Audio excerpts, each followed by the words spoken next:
say it was a recurring dream and an ambition, and we all have aspirations. When did you realize that you could actually fulfill this dream and actually make it come true?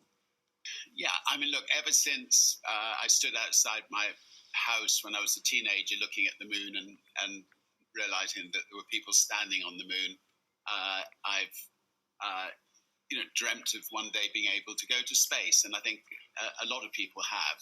I've had a lot of experience over 55 years of creating things, of knowing how to do it. You start small with, maybe a student magazine, and then, you run across an artist that, you love his music and he needs a record company, so you form a record company. Anyway, literally, one thing led on to another, led on to another, led on to another. And I suppose that, about 20 years ago, I realized, we could build a space as a spaceship. We could build a space company, if we find the right people. And so set out to find 800 brilliant engineers in the world who would be capable of doing such a thing. And, I think it's very much the way that Fujitsu also work. I mean, for instance, Fujitsu are one of the companies, if not the leading company, who are going to try to clean up space. I mean, there's a lot of space debris now in space, and they're developing that technology, and I think that our sister company Virgin Orbit looks forward to working with them in trying to help clean up space, which is very, very, very important for future generations. So I think once you realize that you can do one thing, create one thing, and you realize what is that company, it is a group of people, then you can create pretty well anything if you get the right group of people together and if you inspire them and motivate them correctly. I mean, you're talking about empowerment there, and that's been very much at the heart of the way that you've run your businesses, and we know that that's the same for Fujitsu as well. How important is it to galvanize people around you, working for you, empower them in order to get things done? It's all important, and equally important is so often that in order to succeed, you have to fail on a number of occasions. You have to keep trying things. You must never be frightened of trying things. And so you need to be working in a company that allows for failure and actually praises you for trying things. And often the more you fall flat on the face and pick yourself up, just like a baby falls flat on its face many times when it's trying to learn to walk, and ultimately stands up and walks. But if you don't go through that falling process, you're never going to walk strongly. You overcame dyslexia. You've talked about that in your early years. Left school at 15. You started Student Magazine, got into the mail order record business, which became Virgin Records, of course. You've got confidence. You've got that self-belief. What if you don't have that as much? How do you go about fulfilling your dreams and aspirations? I'm fortunate that my education has been building, creating things, and that's what my life has been about.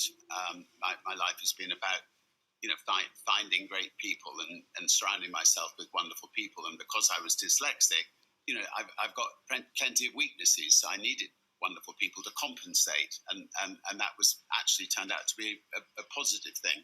I think for people who are just getting going, if they want to set up their own business, and I'm sure that Fujitsu don't want all their employees to go off and set up their own business, but if they wanted to set up their own business, and this is something they could do, within the company they're working for, they just got to keep their eyes open and think, what frustrates me? What experience am I having that is really annoying me? I mean, I bizarrely got into the airline business when I was 28 years old because I got bumped on the way to the Virgin Islands, and I hired a plane, and I managed to fill up the plane with all the other people who'd been bumped. And the next day I rang up Boeing and literally asked if they had any secondhand 747s for sale, and that is how Virgin Atlantic started, 38 years ago.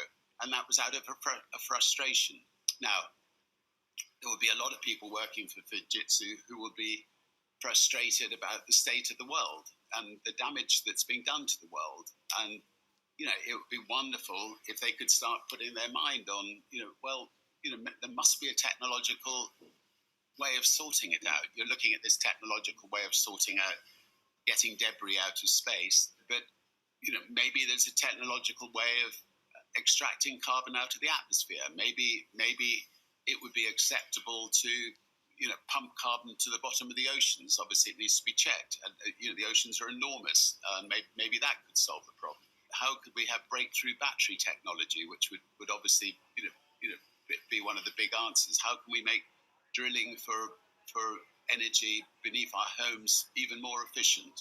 So I think people need to keep questioning, keep coming up with ideas. Maybe 99 out of 100, they'll throw away. But they may come up with that one idea that could make the whole difference to actually make the world a place that we can live in comfortably for generations to come. I mean, that is the key, isn't it? It's that marriage of sustainability and technology. That's what you've been about for so many years. Fujitsu is about that as well. How important is that marriage when it comes to dealing with one of the most pressing crises we all have, which is the state of the climate and climate change?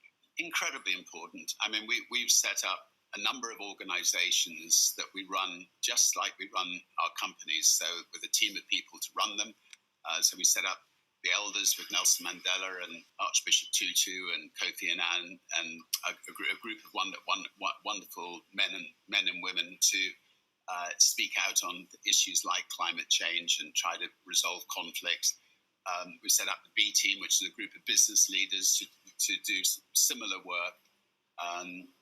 We're setting up another organization to monitor what's happening in the world in all the different sectors. Like how much damage is being done to the rainforest, how much damage is being done to the oceans, how much damage is being done to the ozone, and so on. And if you can measure it, you can then address it. But we also have companies that are creating some damage. So we have Virgin Atlantic, we have a cruise company.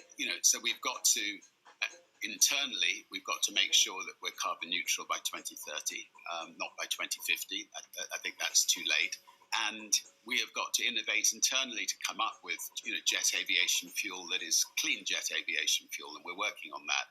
We've got to invest in companies that take plastic and turn it into jet aviation fuel. We're doing that. We've got to set up companies that are that are creating great windmills and solar and so on. We're doing that, and so we've got to balance our own books, but we've got to try to help other companies balance their books too. Absolutely. It is about finding solutions as well as identifying the problems. I just wonder, as someone who has a track record of setting ambitious goals and achieving them, what goals should we all be trying to create for a more sustainable world, do you think? Well, my children sat me down the other day and just said, if every company in the world could just concentrate on using their spare resources to tackle the world's problems would get tackled. And so, at Virgin, I agreed with them 100%, and we said, okay, no more new airlines. Any spare resources we've got, we're going to put towards basically to tackling the sustainable development goals. That if we can tackle those sustainable development goal issues, the world will be a wonderful world for our grandkids. And I think if we can get a lot of companies just to think like that, if you've got a choice, they don't have to necessarily put 100% of all their investments that way, but if they've got a choice of, two investments, one that's going to sort out the plastic problem, or one that's going to create a better battery for the future, or one that's going to anyway, there's numerous things that can be invested in, or one that's going to actually take the world backwards, and then put the money into the ones that are going to make a positive difference in the world. And I just think we've all got to sort of adjust our mindset to think like that. What are the main things you've learned, Richard, throughout your successful career? What are the main takeaways that you would suggest might be instructive to others? I think maybe the number one thing is that all the company is a group of people. That group of people need to 100% believe in their company and believe in what they're doing in their lives, and believe that they're making a real positive difference in their lives. I believed as a leader that I need to be good at listening, and I think leaders need to be great listeners. I'm a great believer in praising and not criticizing.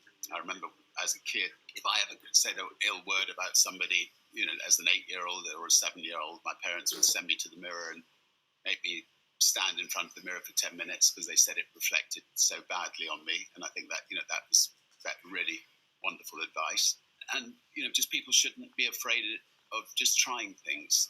Within a big company like Fujitsu, people just must give it a go and not be afraid of failure. And the leaders in the particular departments must encourage that kind of approach. People should be trying things all the time, and out of trying things, one or two really special things will emerge.